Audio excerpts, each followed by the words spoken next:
Acho que a chuva tirou algumas pessoas, mas você está aqui, então você vai receber a sua recompensa. Glória a Deus. Sem muita demora, eu quero meditar com você em um texto que se encontra em Lucas, capítulo 15. Muito conhecido esse texto, é um texto clássico, que é a parábola do filho pródigo. Amém? Lucas 15, 11 em diante. Nós vamos iniciar uma série hoje, amém?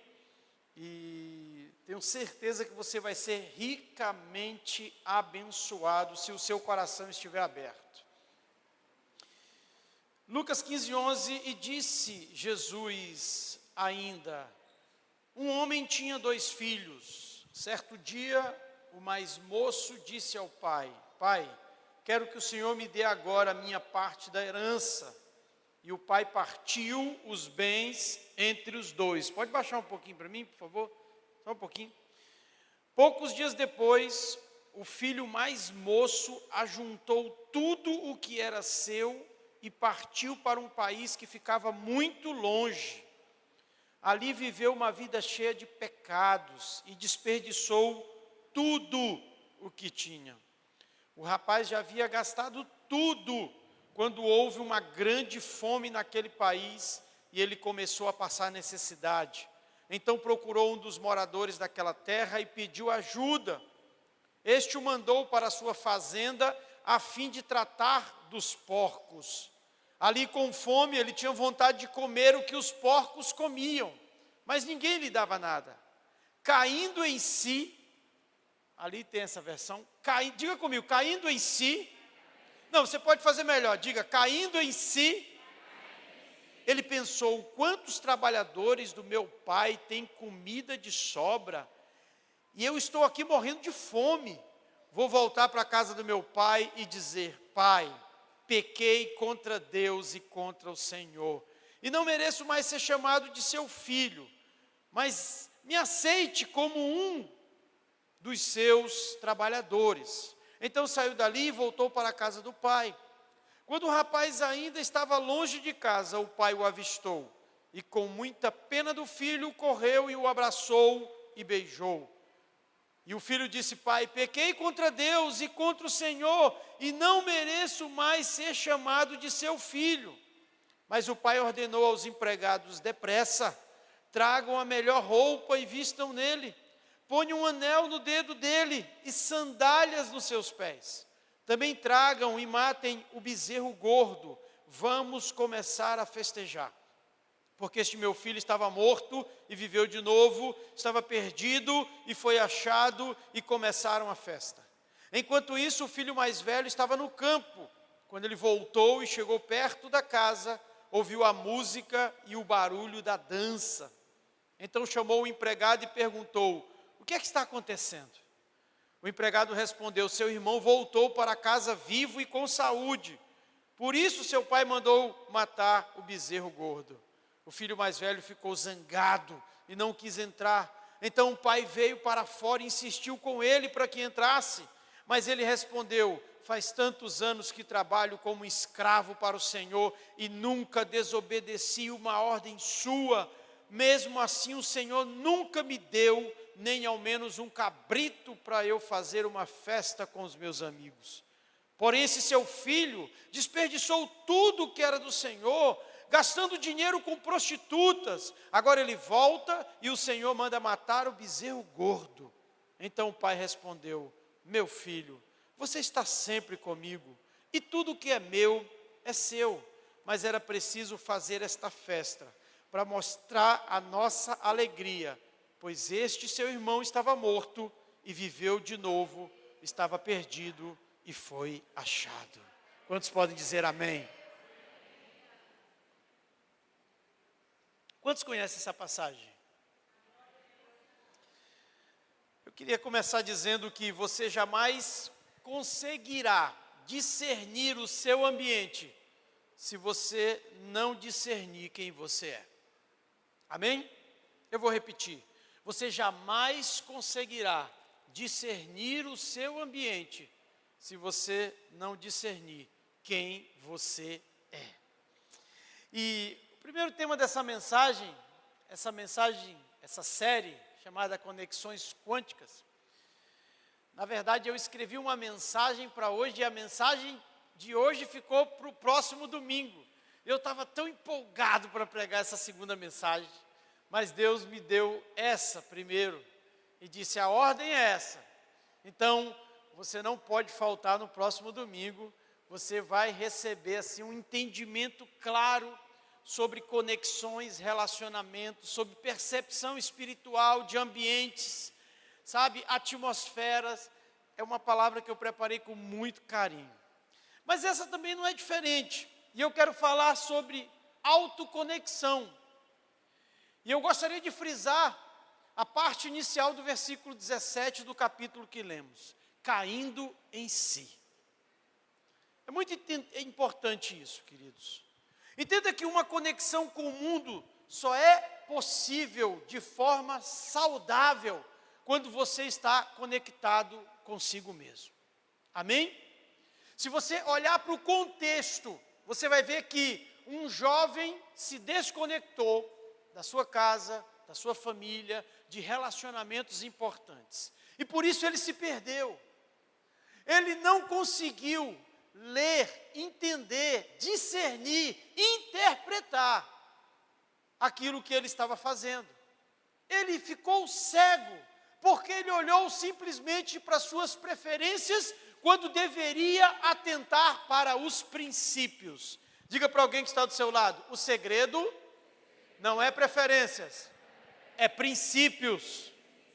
Se você viver pelas suas preferências, elas vão te desgovernar.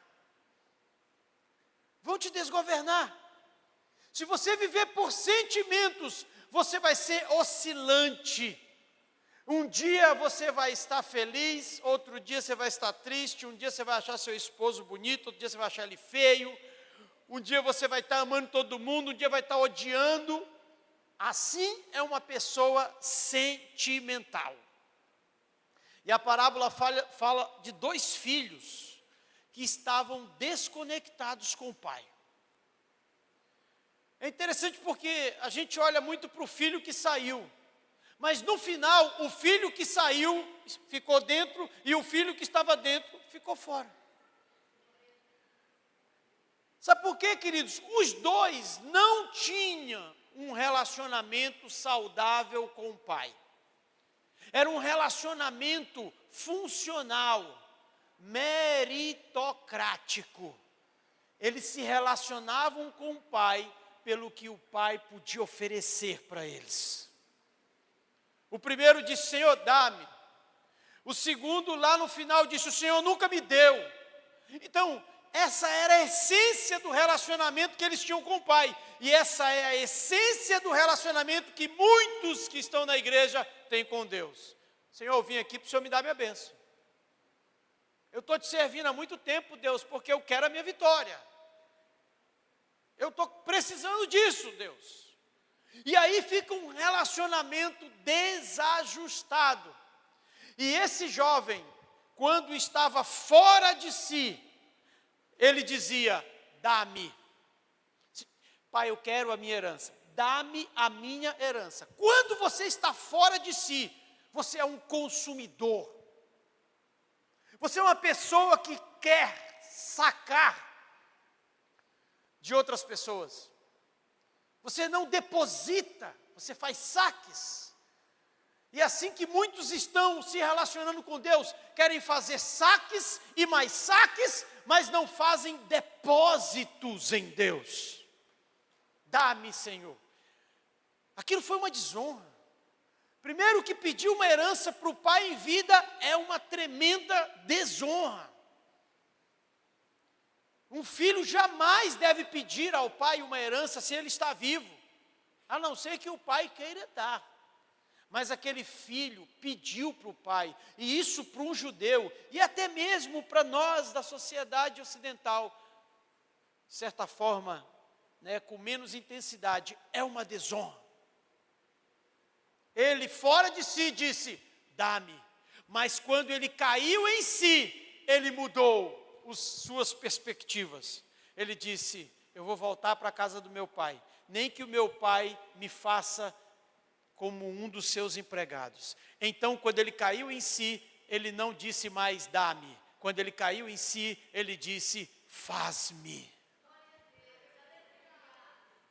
Quando você cai em si, quando você se autoconecta com a sua natureza divina, você não vai ficar dizendo, dá-me. Você vai dizer, faz-me, Senhor. Faz-me como Jesus. Faz-me como os apóstolos, como os grandes avivalistas, como os referenciais. Os homens que vieram nessa terra e mudaram a história, o curso de lugares e pessoas, porque foram parecidos contigo. Faz-me, Senhor. Diga, faz-me, Senhor. Essa é a perspectiva de quem cai em si. Você já viu uma pessoa fora de si? Com certeza é uma pessoa desgovernada, descontrolada, é uma pessoa tóxica, é uma pessoa que quebra, rompe relacionamentos. Se você se deparar com alguém que vive rompendo relacionamentos, é uma pessoa que está fora de si.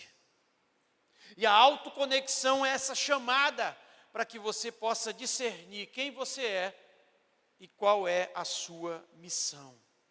Sabe, queridos, quando a gente não entende que tudo começa em nós e que nós precisamos manter essa saúde espiritual, começam a aflorar feridas que não foram cicatrizadas.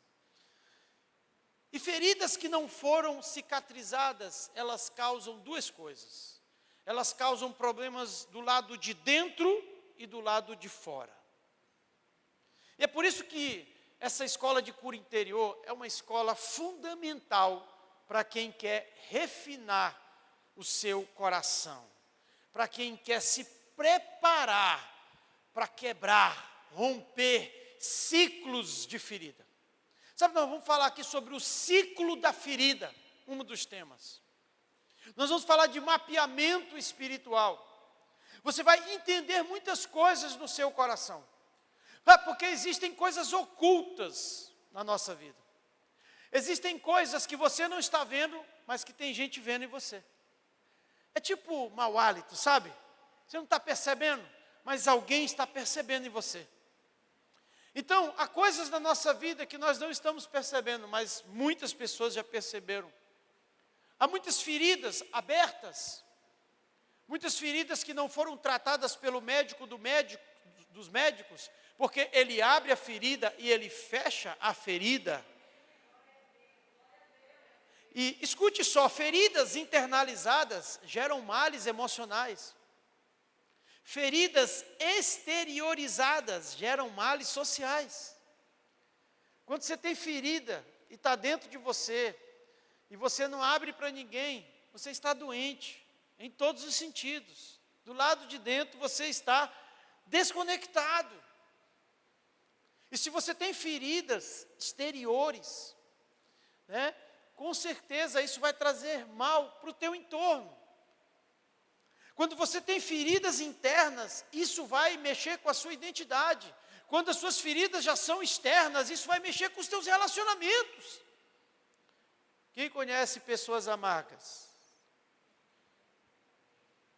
Uma pessoa amarga, queridos, sabe? Ela tem problema do lado de dentro. Tiago diz assim: de onde vêm as guerras e as perseguições, senão da carne que milita em vós? Se encontrar uma pessoa que causa confusão com todo mundo, já existe uma confusão dentro dela. Já existe uma atmosfera, uma frequência dentro dela, carregada, pesada, difícil. E no próximo domingo você vai entender essa questão de frequência. Eu vou te dar exemplos bíblicos da batalha de frequências, onde Jesus, ele chegava no lugar e ele encontrava uma frequência pesada, e ele encontrava incredulidade, e ele tinha que sobrepor-se àquelas frequências. Você já chegou num ambiente e sentiu o clima pesado? Você já foi conversar com alguém e sentiu, assim, sabe, um peso? É sobre isso que nós vamos falar. Mas também existe o lado contrário da moeda. Você se encontra com pessoas em lugares onde você sente a leveza, a paz. Amém, queridos? Isso tudo tem a ver com o mundo invisível. Isso tudo tem a ver com a sua fé. Às vezes eu chego aqui na igreja e eu encontro a atmosfera leve. Eu digo, nossa, aqui está maravilhoso. Como diz meu amigo pastor André, dá até para nadar de costa aqui nessa unção. Mas tem dias que eu chego aqui, que eu sinto peso. Não é, às vezes, um problema no louvor, não é um problema na mensagem, é um problema na atmosfera. E aí a gente tem que se levantar em oração, em intercessão, e quebrar todos os bloqueios, todas as trancas, todos os ferrolhos, todos os cadeados, pelo poder e autoridade que há no nome de Jesus. Porque Ele venceu todo principado e potestade, subjugou todos eles. Isso também é muito comum na nossa casa, isso é muito comum no nosso trabalho, queridos. Amém? E o problema do filho pródigo era um problema de identidade. E eu quero fazer um alerta aqui, sabe? Um alerta importante. Sabe? Eu quero abrir um parênteses aqui. Eu estava examinando o material do novo ensino médio. Tá? Eu estava conversando com os professores, um deles é o Germerson, né? E nós estamos preparando um projeto para alunos, para trabalhar. E quando eu estive conversando com o diretor de uma escola, eu falei para ele que o primeiro tema que eu ia trabalhar era identidade. E eu não tinha ainda contato com esse caderno de aulas do novo ensino médio. E aí, Germerson me passou esse caderno e eu fui ler. É tipo uma nova disciplina que vai surgir no primeiro ano do ensino fundamental. E essa semana houve um treinamento dos professores da rede estadual que vão trabalhar esse novo ensino médio. E eles chamaram então essa nova disciplina de projeto de vida. Até então, o nome é maravilhoso, tudo é muito, sabe? Mas eu fui examinar, queridos, e eu encontrei as pautas, as temáticas que vão ser trabalhadas no primeiro ano do ensino médio. E a primeira dela, qual é? Identidade. E outras pautas como valores, responsabilidade social, sonhar com o futuro, planejar o futuro, definir ações. Pastor Wilton, mas são temas muito bons. Verdadeiramente são muito bons. Se forem ministrados por bons professores. Porque, queridos, isso aqui é pauta para a família. Isso aqui é a família que tem que ministrar para um adolescente sobre identidade. É a família que tem que ministrar sobre valores. É a família que tem que ministrar sobre responsabilidade social, sobre sonhar com o futuro, planejar o futuro e definir ações. Não a escola. Porque é dever da família fazer isso aqui, queridos. Agora você imagina um aluno com uma família desajustada, encontrando um professor que é desajustado e carregado de ideologias para ministrar identidade para um jovem desse. Vai estragar. Vai estragar esse aluno que não tem uma base familiar. Por isso você que é mãe, que é pai do aluno do primeiro ano do ensino médio, eu te convido a examinar todo o conteúdo do seu filho e a ouvir o que o professor está dizendo em sala de aula sobre identidade, sobre valores e coisas desse jeito. Porque se você não fizer isso, você corre o risco de repente, se chocar com seu filho em algum momento desse caminho e ele, então, já está formatado e você não fez absolutamente nada. Eu acho injusto você querer cobrar que o seu filho seja um bom leitor se você não compra livros e não tem livros na sua casa. Se o seu filho não vê você lendo, só vê você assistindo Big Brother, novela, aí você quer que seu filho não assista outra coisa. Ele vai assistir isso. Se você não for a primeira Bíblia que o seu filho lê, ele vai ler outras coisas. outros influenciadores, como os netos da vida aí, vão capturar ele. E vão falar aquelas abobrinhas, carregadas de ideologia. Então, eu quero abrir o seu olho para isso. Por que não colocaram no currículo empreendedorismo? Por que não colocaram educação financeira? Por que não ensina essas coisas nas escolas? Porque existe uma pauta ideológica e às vezes contra o capitalismo. Eles não querem ensinar os nossos filhos a ter uma saúde financeira, a buscar, de repente, crescer nesse ramo de empreendedorismo.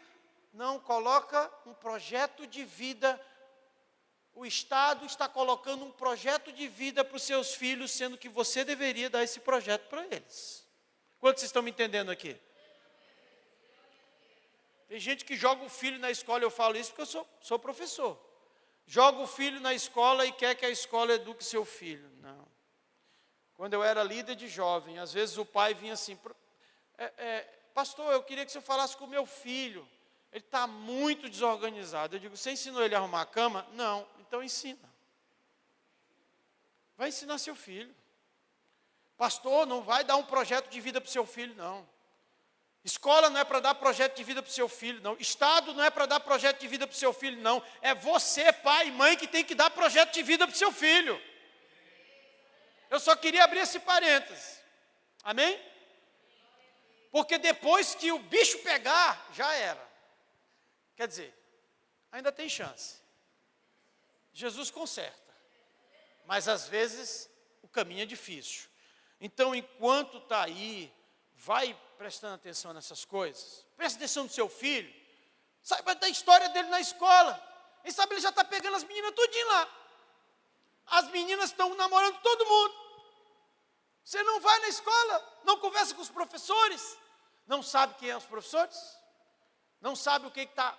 Minha filha de 9, ela fez 10 ontem, ela me diz tudo o que a professora fala. Eu digo, ela já sabe até orientar os coleguinhas sobre bullying.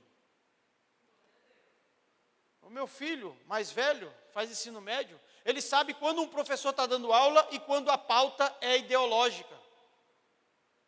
Sabe discernir isso, porque eu ensino isso na minha casa, eu converso sobre isso no almoço, eu converso sobre isso assistindo televisão, eu coloco vídeos no YouTube e digo, olha aí meu filho, olha o que está rolando aí no negócio. Se você não fizer isso, depois você vai querer que a igreja, venha resgatar o seu filho que você abandonou. Preste atenção nisso. Que os seus filhos vejam você lendo, e não apenas no Instagram, não apenas no YouTube. Que os seus filhos vejam você orando, que os seus filhos vejam você lendo a Bíblia. Porque se você não faz isso, e uma hora você exigir deles, vai dizer, e o Senhor, por que não faz? Fecha parênteses. Amém? Queridos, a questão é que, quando você não está conectado com si mesmo, você não estará numa frequência cardíaca. Eu falo muito dessa frequência cardíaca, porque o Senhor não quer se relacionar com você a nível de aparência. Quando perguntaram para Jesus em Mateus 22, qual era o maior mandamento, ele diz, amarás o Senhor teu Deus de todo o teu coração. Quando Samuel foi ungir o novo rei, chegou na casa de Jessé, o pai de Davi, ele queria ungir o mais bonito, o mais vistoso, aquele que tinha um biotipo de guerreiro. E Deus disse, Samuel, não olhe para a aparência, porque eu atento para o coração. Samuel, a minha frequência é cardíaca, é a nível de coração. Eu olho primeiro por dentro, porque o que está por fora para mim é secundário. Deus está dizendo para você, o que está por fora em você é secundário. O principal é o seu coração. O que está por fora é a sua reputação. O que está por dentro é o seu caráter. Porque caráter é quem você é quando ninguém está te vendo. Quando você está ali no celular, quando você está sozinho, ali está se manifestando o seu caráter, a sua essência. Sabe, o inimigo quer mexer na nossa base para travar o nosso destino. É assim que ele faz. Tem um texto que eu aprendi muito cedo, quando eu precisei me curar interiormente falando. E eu precisei de muita cura interior no meu coração. Eu precisei de cura da minha paternidade. Tive um pai que praticamente me abandonou, que me levou para a bebida, que me levou para... Sabe, eu tive que me curar da paternidade, da rejeição. E muitas pessoas não estão entendendo que tem a vida eterna, mas talvez não tenha a vida plena. Para você ter vida plena, você tem que ser livre do passado, de tudo aquilo que ainda te atormenta e que faz o ciclo da ferida se repetir em você. Você sobe, fica bem, depois você desce e volta para o mesmo lugar. Nunca sai desse loop. Sabe, Salmos 11:3 diz assim: ora, destruídos os fundamentos, o que poderá fazer o justo? Quando o inimigo mexe na sua base, quando o inimigo mexe nos seus fundamentos, o seu prédio será comprometido, o seu destino será travado. O que esse jovem nos ensina? Que a primeira fase da transformação é a desintoxicação. A primeira fase para você avançar para conquistas fora de você é primeiro descongestionar o que está dentro de você. É limpar o que está dentro de você. É criar um ambiente interior saudável, pressurizado. Quantos já ouviram falar sobre pressurização? Quem já viajou, de avião sabe que há aquelas recomendações. Se o avião se despressurizar, máscaras cairão à sua frente. Porque a cabine de um avião, ela é pressurizada. Ela é preparada para ser um ambiente, saudável, adequado para o ser humano ficar. Mesmo estando em uma altura, mesmo estando em lugares com ar rarefeito. Existe um lugar preparado ali. Tudo lá fora pode te matar, mas o que está dentro te protege. Assim é quando nós estamos autoconectados com a nossa natureza. Perceba que aquele jovem, ele estava totalmente desconectado de si, do seu pai, do seu ambiente, dos seus relacionamentos. E por isso, ele colocou a si mesmo em primeiro lugar. Uma pessoa desconectada sempre se coloca como centro das atenções. Me dê, me olhe, me cuide, me valorize, me curta, me segue. Essas coisas todas têm que ser acrescentadas, porque o mundo vai sofrendo mudanças. Não é verdade? São gente que estão desconectadas consigo mesmo, com a sua identidade. Olha, aí você nem imagina o tanto de gente desconectada, queridos. Sabe, quando a gente fala de desintoxicação, nós estamos falando de eliminar os resíduos que estão na nossa alma. Paulo vai dizer assim, em 2 Coríntios 3:5, examinai-vos a vós mesmos, se permaneceis na fé, provai-vos a vós mesmos. Paulo está fazendo uma recomendação. Olhe para dentro de você, antes de olhar para o que está à sua frente. O maior desafio que você tem não está à sua frente, não está no seu futuro. O maior desafio que você tem está dentro de você. Sabe qual é, se a gente pudesse resumir, qual é o principal problema da nossa vida? Olhando para a nossa jornada, para as nossas experiências, para os nossos relacionamentos, para os nossos fracassos, etc, etc. Qual seria o maior problema da nossa vida? Eu saberia te dizer. Eu sou o maior problema da minha vida. Você é o maior problema da sua vida. Se a gente partir dessa perspectiva, a gente vai ser menos vitimista, a gente vai ser menos egoísta, a gente vai acusar menos os outros, sabe? A gente vai vencer a síndrome de Adão. Não, Senhor, não foi eu, foi a mulher. E a mulher, não, Senhor, não foi eu, foi a serpente. No final das contas, a serpente é que tinha razão e Adão e Eva estavam totalmente errados. Muitos fogem porque não querem se deparar com situações que deixaram marcas de dor, um saldo negativo de traumas e memórias feridas. Examinar-se a si mesmo é iniciar um processo de perfuração. É como a lei da engenharia. Se você quer um prédio muito alto, primeiro você vai ter que descer muitos andares. Primeiro você vai ter que trabalhar nos fundamentos. Eu estava lendo uma história de uma árvore centenária no Canadá, que ela tombou. É interessante porque era uma árvore de mais de 70 anos, que acompanhou muito da história do Canadá. E ali resolveram fazer uma perícia naquela árvore, porque ela tombou, porque ela caiu. E aí então eles chegaram à conclusão que aquela árvore, ela caiu porque as suas raízes enfraqueceram. E mais ainda, as suas raízes enfraqueceram por conta da movimentação humana em torno daquelas raízes, daquela árvore.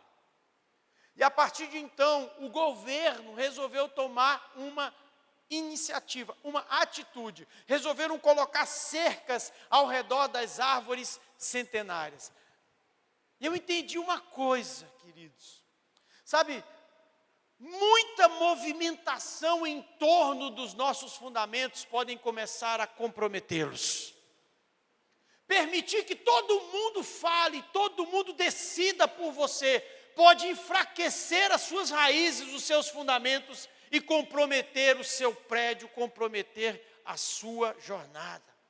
Então, faça como o governo canadense, comece a colocar cercas sagradas ao redor de você e diga assim: ei, daqui você não pode passar.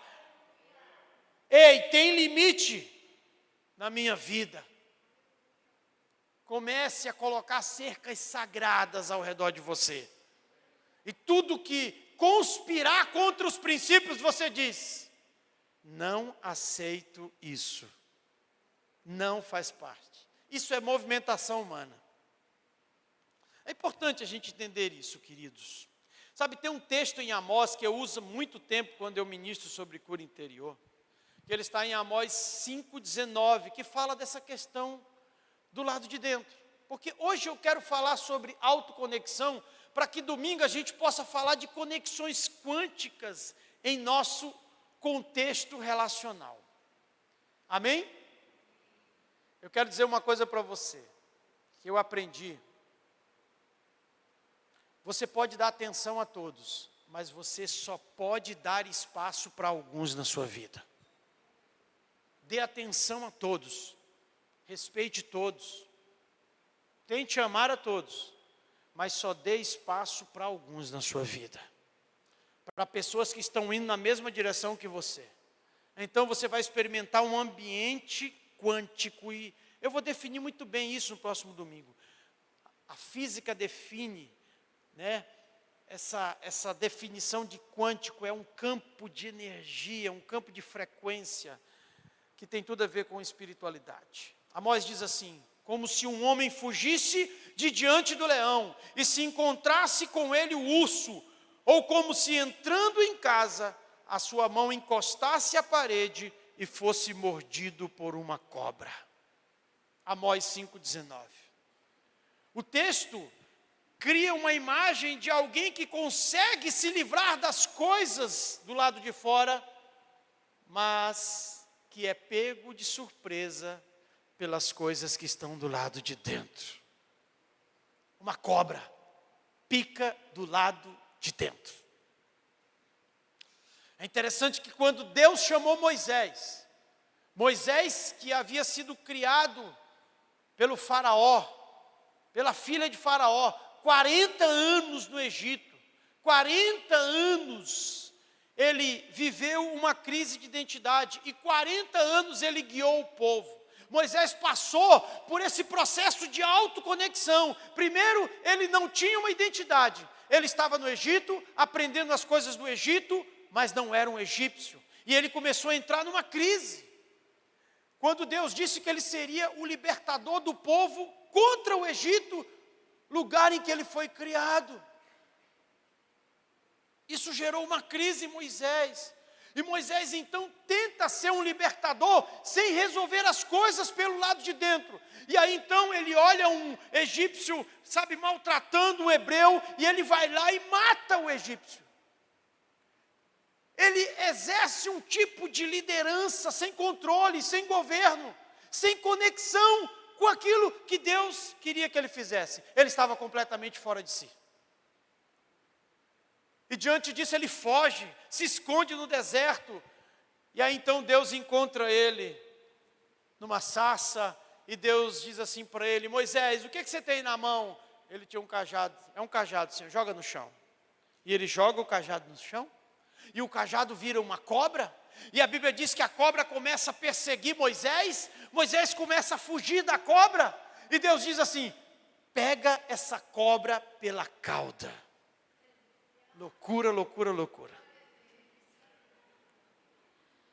Por que Moisés estava fugindo daquela cobra? Afinal de contas, o deserto sempre foi um lugar de muitas cobras, escorpiões, animais peçonhentos. Ele se deparava com isso a todo momento, mas aquela cobra era diferente.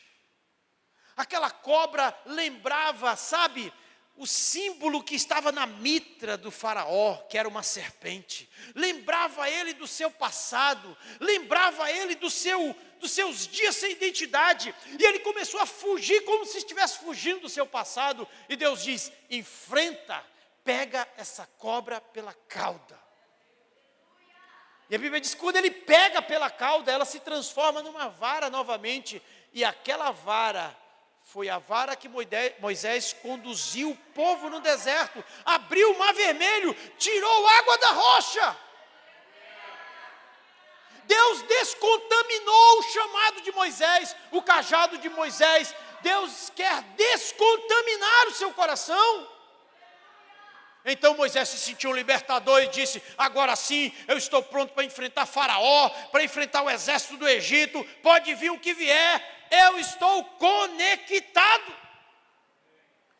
Deixa eu só fazer uma observação, porque você pode estranhar essa palavra conexão.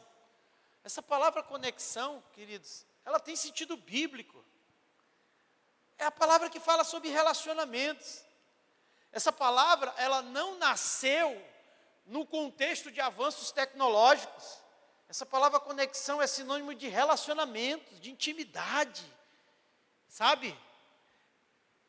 Então isso já vem há muito tempo. Olha só o que eu escrevi no meu primeiro livro, que você pode adquirir também. Amém? Alguma coisa está errada quando a obra que Deus está realizando através de nós é mais rápida do que a obra que Deus está realizando em nós.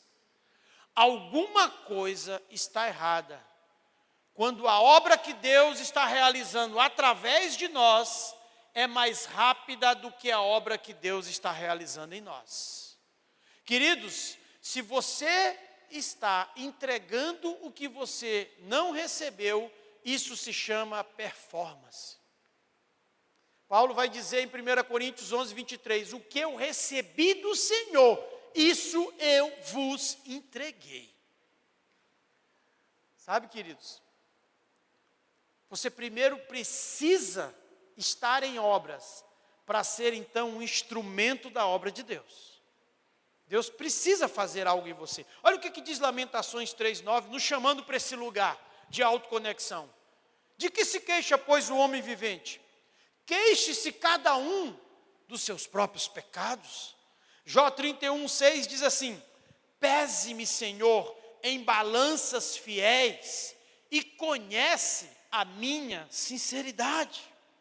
Salmo 139, 23 diz assim: sonda-me, Senhor, e conhece o meu coração, prova-me e conhece os meus pensamentos, vê se há em mim algum caminho mau e guia-me pelo caminho eterno. Não faça nada diante de você sem que algo seja feito dentro de você. Aquele jovem, quando ele se autoconectou, a sua identidade voltou. Ele disse: não, eu estou no lugar errado. Eu estou, sabe, no tempo errado. Eu estou fazendo o que é errado. Eu vou voltar. Quando você se autoconecta, o primeiro lugar que você vai lembrar é a casa do Pai. Eu já fiz isso, quando eu era jovem eu me desviei, e aí quando eu voltei, a primeira coisa, nos momentos mais difíceis, eu vou voltar para a igreja. Porque de fato é o lugar onde você vai se autoconectar com Deus e com as pessoas. Porque não existe cristianismo sem relacionamentos, queridos. Você pode até ser inteligente sozinho, mas você não é sábio sem relacionamentos. Você pode se tornar inteligente lendo todos os livros do mundo, mas você só vai se tornar sábio se você aplicar o que você conhece em relacionamentos. Você pode ler a Bíblia inteira, você pode conhecer tudo sobre teologia, mas se isso não te aproxima de pessoas e não aproxima pessoas de você, isso é apenas religião. Sabe, é importante a gente entender isso, queridos. Aquele jovem voltou para a casa do pai. E ele não fez mais nenhuma exigência, porque essa é uma das evidências de uma pessoa autoconectada. Ela para de fazer exigências. Ela para de exigir os seus direitos. Ela entende que ela não está em condições de cobrar, ela é devedora de Jesus. Há pessoas que precisam se autoconectar. Isso, de fato, já vai ser uma cura para muitas pessoas, como foi para aquele jovem. Ele voltou sem fazer exigências. Mas como ele tinha identidade de filho e um pai bondoso, ele recebeu a recompensa. E é assim que Deus faz conosco. Se você se arrepender, se autoconectar com Deus, Deus vai colocar um anel no seu dedo. Vai restaurar a sua nobreza. Deus vai colocar uma nova capa sobre você. Vai revestir você de força, de ânimo. Deus vai colocar novas sandálias para que você não se desvie mais nem para a direita, nem para a esquerda, mas que o seu caminho seja reto. Essa é a herança da autoconexão, a restauração da nossa identidade.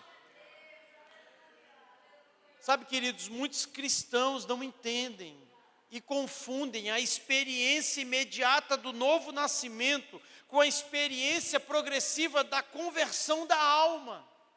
Você se converteu? Amém. Deus regenerou o teu espírito. Mas a tua alma precisa ainda ser desintoxicada. E isso não tem a ver com a quantidade de anos que você está na igreja. Pelo contrário, às vezes, ou na maioria das vezes, continuar nessa condição tóxica há muitos anos dentro da igreja vai transformar você em um monstro religioso. Quando você aceita Jesus, seu espírito é recriado, mas a sua alma precisa se converter todos os dias, porque você ainda tem vontade de pecar. Eu também tenho vontade de pecar. Então, todos os dias é dia de santificar-se, de converter a nossa alma. Amém?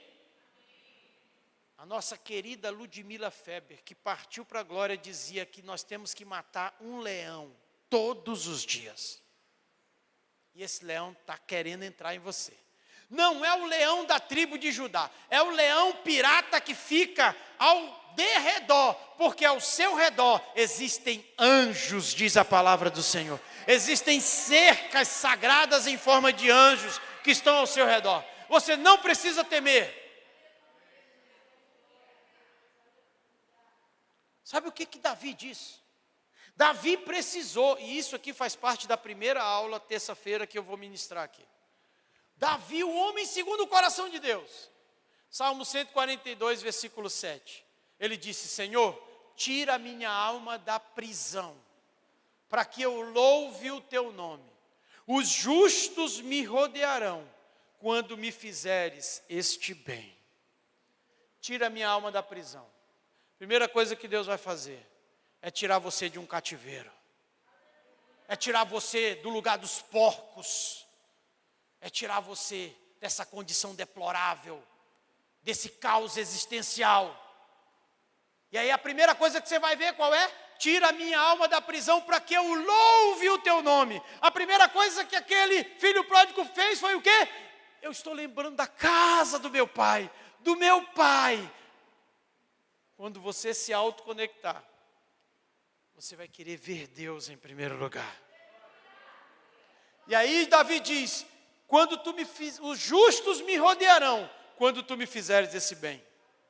Ou seja, haverá uma conexão de pessoas que estão na mesma frequência que você. Deus vai preparar uma mesa e vai colocar pessoas para sentar na sua mesa, porque você vai servir daquilo que você carrega, daquilo que transborda na sua vida. Há pessoas que vão querer sentar na mesa com você, porque desejam aquilo que está transbordando na sua vida.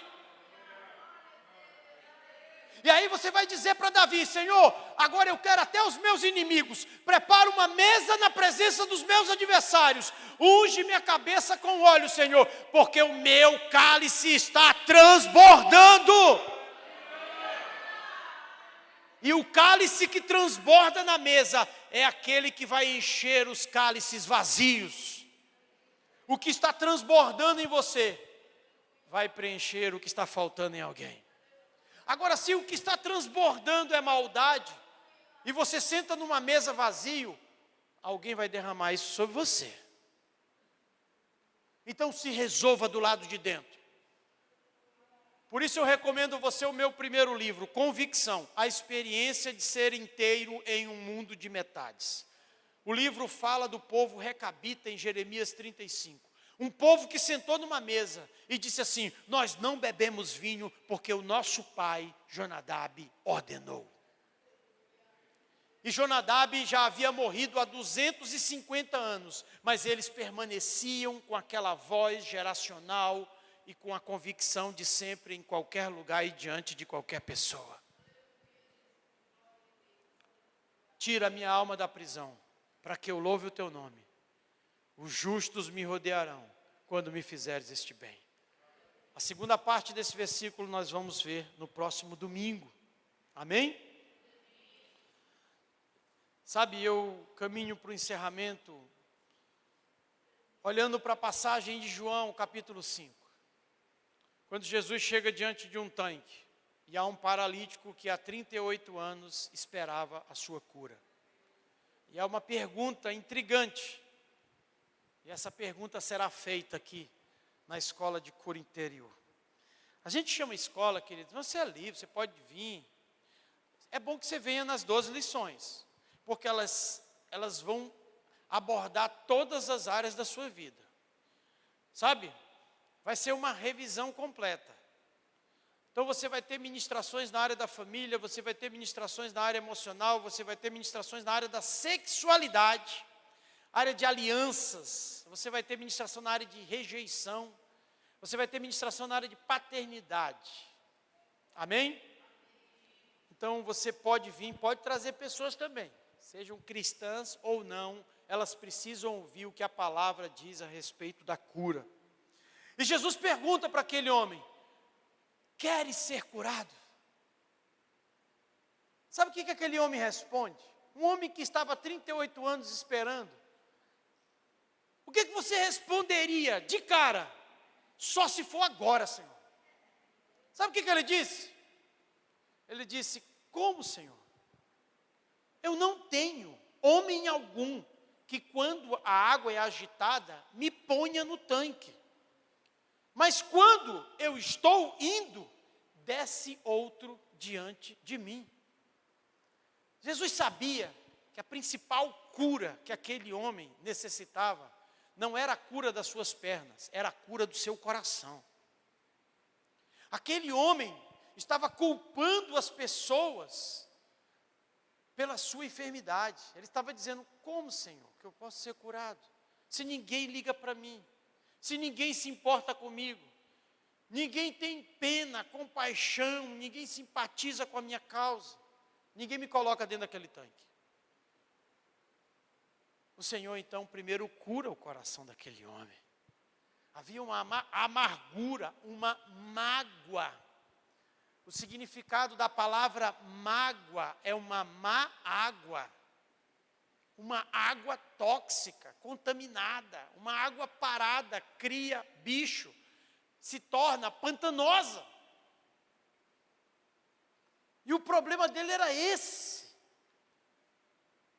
Então o Senhor fez aquele... Eu gosto muito do livro de João, porque eu gosto muito de ler e assistir diálogos. Eu gosto muito de analisar discursos. E fico imaginando os diálogos que Jesus teve no livro de João, com a mulher samaritana, com esse homem e tantos outros. E o Senhor faz a mesma pergunta nessa noite: queres ser curado? Sabe, a autoconexão é um produto de uma autocura. Quando você assume a responsabilidade diante de Deus pela cura que você tanto quer. Ao invés de ficar culpando os outros. Ao invés de ficar apontando para os outros. Sua família, sua igreja, seus líderes, seu vizinho, seu pai, sua mãe. Eu volto a dizer, o seu principal problema é você. E se você está se mudando de cidade por causa do problema, não vai resolver, porque você está indo junto. Então, resolve. Sabe, antes de Deus resolver os seus problemas, Ele vai resolver você. Ele quer resolver você. Começa a olhar para dentro de você. Examina a tua casa. E de preferência, aquele porão que está trancado a 7 chaves. Aquele lugar que você nem visita e nem leva ninguém lá. Aquele lugar precisa de luz. Aquele lugar precisa de ventilação. Aquele lugar precisa da presença de Jesus. Porque se você ficar lidando só com os sintomas, é como espantar moscas do lixo. Ela volta. Remove o lixo e a mosca não volta. Queres ser curado? Aquele jovem, ele entendeu que a mudança que ele tanto esperava tinha que partir da decisão que ele tinha que tomar. E nessa noite não é diferente. Eu já quero convidar aqui, amém, o Ministério de Louvor. E para encerrar, eu gostaria de dizer que o trabalho com Deus precede o trabalho para Deus. O trabalho com Deus precede o trabalho para Deus. O que você vai fazer dentro de você com Deus vem antes de você fazer alguma coisa para Deus do lado de fora. Diga para alguém que está do seu lado: eu estou em obras. E nós fomos ignorados ou treinados para ignorar essas advertências que há em nós. Porque se você não parar para refletir, Deus vai te parar para corrigir. É tempo de voltar para casa. É tempo de voltar para uma conexão vertical com Deus. Para o lugar da sua identidade, da sua convicção. No meu primeiro livro, eu falo de convicção como um centro imutável.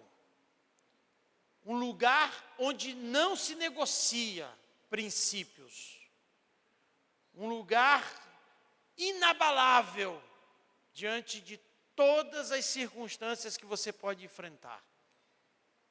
Eu falo de ser ultra circunstancial, de ser alguém que não se move pelas circunstâncias. Eu não vou para a igreja porque está chovendo.